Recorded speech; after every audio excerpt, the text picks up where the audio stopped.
Assalamualaikum warahmatullahi wabarakatuh. Wahai sahabat yang beriman, marilah kita dengarkan salah satu kisah Wali Songo, yaitu Sunan Gresik I. Asal-usul Sunan Gresik.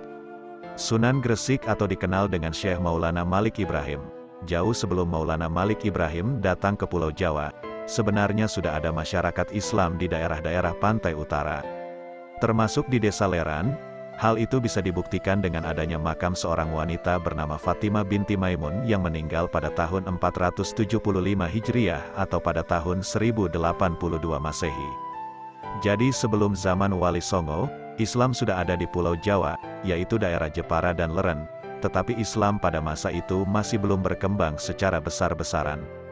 Maulana Malik Ibrahim yang lebih dikenal penduduk setempat sebagai kakek bantal itu diperkirakan datang ke Gresik pada tahun 1404 Masehi.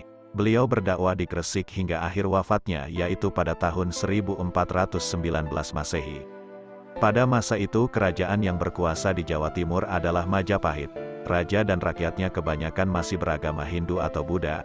Sebagian rakyat Gresik sudah ada yang beragam Islam, tetapi masih banyak yang beragama Hindu atau bahkan tidak beragama sama sekali.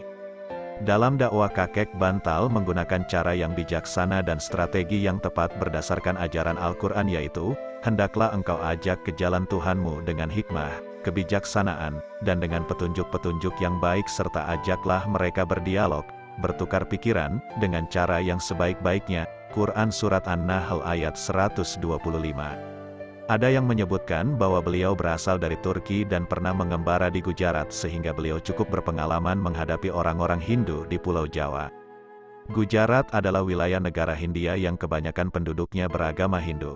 Di Jawa, kakek bantal bukan hanya berhadapan dengan masyarakat Hindu, melainkan juga harus bersabar terhadap mereka yang tak beragama maupun mereka yang terlanjur mengikuti aliran sesat, juga meluruskan iman dari orang-orang Islam yang bercampur dengan kegiatan musyrik. Caranya, beliau tidak langsung menentang kepercayaan mereka yang salah itu, melainkan mendekati mereka dengan penuh hikmah.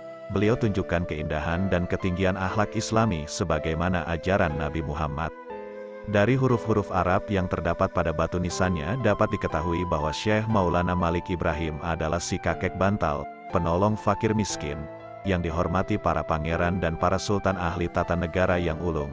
Hal itu menunjukkan betapa hebat perjuangan beliau terhadap masyarakat, bukan hanya pada kalangan atas melainkan juga pada golongan rakyat bawah, yaitu kaum fakir miskin. Keterangan yang tertulis di makamnya ialah sebagai berikut.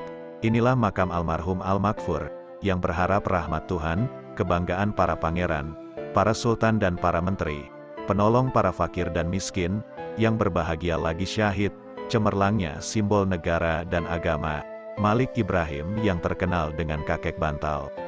Allah meliputinya dengan rahmatnya dan keridaannya, dan dimasukkan ke dalam surga. Telah wafat pada hari Senin 12 Rabiul Awal tahun 822 Hijriah. Menurut literatur yang ada, beliau juga ahli pertanian dan ahli pengobatan. Sejak beliau berada di Gresik, hasil pertanian rakyat Gresik meningkat tajam, dan orang-orang sakit banyak yang disembuhkannya dengan daun-daunan tertentu. Sifatnya lemah lembut, welas asih dan ramah tamah kepada semua orang, baik sesama muslim atau dengan non-muslim, membuatnya terkenal sebagai tokoh masyarakat yang disegani dan dihormati. Kepribadiannya yang baik itulah yang menarik hati penduduk setempat sehingga mereka berbondong-bondong masuk agama Islam dengan sukarela dan menjadi pengikut beliau yang setia. Sebagai misal, beliau menghadapi rakyat jelata yang pengetahuannya masih awam sekali. Beliau tidak menjelaskan Islam secara anjelimet. Kaum bawah tersebut dibimbing untuk bisa mengolah tanah agar sawah dan ladang mereka dapat dipanen lebih banyak lagi. Sesudah itu mereka dianjurkan bersyukur kepada yang memberikan rezeki, yaitu Allah. Di kalangan rakyat jelata, Syekh Maulana Malik Ibrahim sangat terkenal, terutama dari kalangan kasta rendah. Sebagaimana diketahui, agama Hindu membagi masyarakat menjadi 4 kasta, yaitu kasta Brahmana, Kshatriya, Waisya, dan Sudra. Dari keempat kasta tersebut, kasta Sudra adalah yang paling rendah dan sering ditindas oleh kasta-kasta yang lebih tinggi. Maka ketika Syekh Maulana Malik Ibrahim menerangkan kedudukan seseorang di dalam Islam, orang-orang kasta Sudra dan Waisya banyak yang tertarik. Syekh Maulana Malik Ibrahim menjelaskan bahwa dalam agama Islam semua manusia sama sederajat. Orang Sudra boleh saja bergaul dengan kalangan yang lebih atas, tidak dibeda-bedakan. di hadapan Allah semua manusia adalah sama, yang paling mulia di antara mereka hanyalah yang paling takwa di sisi Allah. Takwa itu letaknya di hati. Hati yang mengendalikan segala gerak kehidupan manusia untuk berusaha sekuat-kuatnya mengerjakan segala perintah Allah dan menjauhi segala larangannya. Dengan takwa itulah manusia akan hidup bahagia di dunia dan di akhirat kelak. Orang yang bertakwa sekalipun dia dari kasta sudra bisa jadi lebih mulia daripada mereka yang berkasta ksatria dan brahmana. Mendengar keterangan ini, mereka yang berasal dari kasta sudra dan waisya merasa lega. Mereka merasa dibela dan dikembalikan haknya sebagai manusia yang utuh sehingga wajarlah bila mereka berbondong-bondong masuk agama Islam dengan sukacita. Setelah pengikutnya semakin banyak, beliau kemudian mendirikan masjid untuk beribadah bersama-sama dan mengaji. Dalam membangun masjid ini, beliau mendapat bantuan yang tidak sedikit dari Raja Karman. Dan untuk mempersiapkan kader umat yang nantinya dapat meneruskan perjuangan menyebarkan agama Islam ke seluruh tanah Jawa dan seluruh Nusantara, maka beliau kemudian mendirikan pesantren yang merupakan perguruan Islam, tempat mendidik dan menggembleng para santri sebagai calon mubalik. Pendirian pesantren yang pertama kali di Nusantara itu diilhami oleh kebiasaan masyarakat Hindu, yaitu para biksu dan pendeta Brahmana yang mendidik cantrik dan calon pemimpin agama di mandala-mandala mereka. Inilah salah satu strategi para wali yang cukup jitu. Orang Buddha dan Hindu yang mendirikan mandala-mandala untuk mendidik kader tidak dimusuhi secara frontal, melainkan beliau-beliau itu mendirikan pesantren yang mirip dengan mandala-mandala miliki kelompok Hindu dan Buddha tersebut untuk menjaring umat. Dan ternyata hasilnya sungguh memuaskan. Dari pesantren Gresik kemudian muncul para mubalik yang menyebar ke seluruh Nusantara. Tradisi pesantren tersebut berlangsung hingga di zaman sekarang, di mana para ulama menggodok calon mubalik di pesantren yang diasuhnya. Bila orang bertanya suatu masalah agama kepada beliau, maka beliau tidak menjawab dengan berbelit-belit melainkan dijawabnya dengan mudah dan gamblang sesuai dengan pesan Nabi yang menganjurkan agama disiarkan dengan mudah, tidak dipersulit.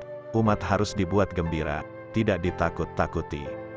Pada suatu hari Syekh Maulana Malik Ibrahim ditanya tentang apakah yang dinamakan Allah itu, beliau tidak menjawab bahwa Allah itu adalah Tuhan yang memberi pahala surga kepada hambanya yang berbakti dan menyiksa sepedih-pedihnya bagi hamba yang membangkang kepadanya. Jawabannya cukup singkat dan jelas, yaitu Allah adalah zat yang diperlukan adanya. 2 tahun sudah Syekh Maulana Malik Ibrahim berdakwah di Gresik. Beliau tidak hanya membimbing umat untuk mengenal dan mendalami agama Islam, melainkan juga memberi pengarahan agar tingkat kehidupan rakyat Gresik menjadi lebih baik. Beliau pula yang mempunyai gagasan mengalirkan air dari gunung untuk mengairi lahan pertanian penduduk. Dengan adanya sistem pengairan yang baik ini, lahan pertanian menjadi subur dan hasil panen bertambah banyak. Para petani menjadi makmur dan mereka dapat mengerjakan ibadah dengan tenang. Andai kata Syekh Maulana Malik Ibrahim tidak ikut membenahi dan meningkatkan taraf hidup rakyat Gresik, tentulah mereka sukar diajak beribadah dengan baik dan tenang. Sebagaimana sabda Nabi bahwa kefakiran menjurus pada kekafiran, bagaimana mungkin bisa beribadah dengan tenang jika sehari-hari disibukkan dengan urusan sesuap nasi? Inilah resep yang harus ditiru. 2. Tamu dari negeri Karmain ada ganjalan di hari Syekh Maulana Malik Ibrahim, dia telah berhasil mengislamkan sebagian besar rakyat Gresik. Yang mana saat itu Gresik merupakan bagian dari wilayah Majapahit. Kalau seluruh rakyat sudah memeluk Islam sementara Raja Brawijaya penguasa Majapahit masih beragama Hindu, apakah di belakang hari tidak timbul ketegangan antara rakyat dengan rajanya? Untuk menghindari hal itu, maka Syekh Maulana Malik Ibrahim mempunyai rencana mengajak Raja Brawijaya untuk masuk agama Islam. Hal itu diutarakan kepada sahabatnya, yaitu Raja Karman. Ternyata Raja Karman juga mempunyai maksud serupa. Sudah lama Raja Karman ingin mengajak Prabu Brawijaya masuk agama Islam. Pada tahun 1321 Masehi, Raja Karman datang ke Gresik disertai putrinya yang cantik rupawan. Putri Raja Karman itu bernama Dewi Sari. Tujuannya dalam misi tersebut adalah untuk memberikan bimbingan kepada para putri istana Majapahit mengenal agama Islam. Bersama Syekh Maulana Malik Ibrahim, rombongan dari negeri Karman itu menghadap Prabu Brawijaya. Usaha mereka ternyata gagal.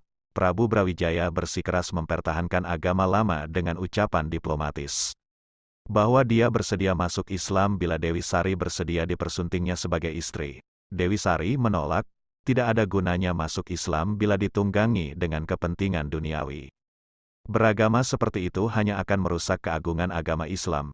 Rombongan dari negeri Karmain lalu kembali ke Gresik. Mereka beristirahat di Leran sembari menunggu selesainya perbaikan kapal untuk berlayar pulang. Sungguh sayang sekali, selama peristirahatan di Leran banyak anggota dari negeri Karmain yang diserang wabah penyakit, banyak di antara mereka yang tewas, termasuk Dewi Sari. Kabar kematian Dewi Sari terdengar ke telinga Prabu Brawijaya. Raja yang memang tertarik dan merasa jatuh cinta kepada Dewi Sari itu kemudian menyempatkan diri beserta para punggawanya berkunjung ke Leran. Raja Brawijaya memerintahkan kepada para punggawanya untuk menggali kubur dan memakamkan Dewi Sari dengan upacara kebesaran. Setelah rombongan dari negeri Karmain itu meninggalkan pantai Leran, Prabu Brawijaya menyerahkan seluruh daerah Gresik kepada Syekh Maulana Malik Ibrahim untuk diperintah sendiri di bawah kedaulatan Majapahit. Penyerahan wilayah itu adalah siasat dari sang raja agar rakyat Gresik yang beragama Islam itu tidak memberontak kepada rajanya yang masih beragama Hindu. Amanat Raja Majapahit itu diterima oleh Syekh Maulana Malik Ibrahim dengan sukarela, sesuai dengan ajaran Islam yang menganjurkan perdamaian walaupun dengan kafir zimmi, yaitu orang-orang bukan Muslim yang mau hidup berdampingan dengan aman dalam suatu negara. Demikianlah sekilas tentang Syekh Maulana Malik Ibrahim, seorang waliullah yang dianggap sebagai ayah dari Wali Songo. Beliau wafat di Gresik pada tahun 882 Hijriah atau 1419 Masehi. Wassalamualaikum.